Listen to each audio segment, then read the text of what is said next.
रेहान एक पेशावर फोटोग्राफर था जो पुरानी और पुरस्कार जगहों की तस्वीरें खींचने का शौक रखता था। एक दिन उसे एक वीरान हवेली के बारे में मालूम हुआ, जो कई सालों से बंद थी। कहानियां थीं कि वहां एक भयानक कत्ल हुआ था, और तब से वो जगह सुनसान पड़ी थी।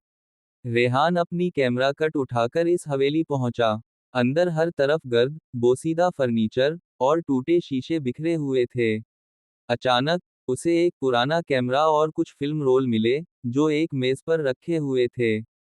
तजस्सुस में वो फिल्म रोलर्स अपने साथ ले आया ताकि इन्हें डेवलप कर सके।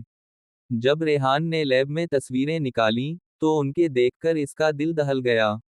हर तस्वीर में कोई ना कोई खौफनाक मंजर था। एक औरत चीख रही थी, एक मर्द के हाथ में चाकू था, और खून हर तरफ बिखरा हुआ था। मगर सबसे ज्यादा खौफनाक चीज कुछ और थी। हर तस्वीर में, पस मंजर में, वो खुद खड़ा था। रेहान का दिमाग सुन्न हो गया। ये कैसे मुमकिन था? ये तस्वीरें तो कई दहाइयों पुरानी थीं, मगर उनमें वो साफ नजर आ रहा था।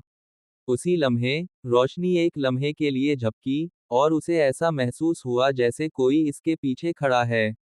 घबरा कर उसने पीछे देखा, मगर कुछ ना था। मगर जैसे ही उसने आखिरी तस्वीर को गौर से देखा, इसका जिस्म लरज़ गया। इस तस्वीर में वो खुद, उसी लैब में खड़ा था, और पीछे कोई सियाह हैवला नजर आ रहा था। अचानक, लैब की खिड़की जोर से बंद हो गई, और रोशनी झिलमिलाने लगी। एक सरगोशी सुनाई दी, तुम्हें भी अब इन तस्वीरों का हिस्सा बनना होगा। रेहान चीखने लगा, मगर उसकी आवाज कहीं गुम हो गई। अगली सुबह, जब फोटो लैब का मालिक आया, तो लैब बिल्कुल वैसी ही थी, जैसी थी। बस एक नया फिल्म रोल मेज पर रखा था, जिसमें एक तस्वीर बनी हुई थी, रेहान की, जो किसी के पीछे खड़ा था।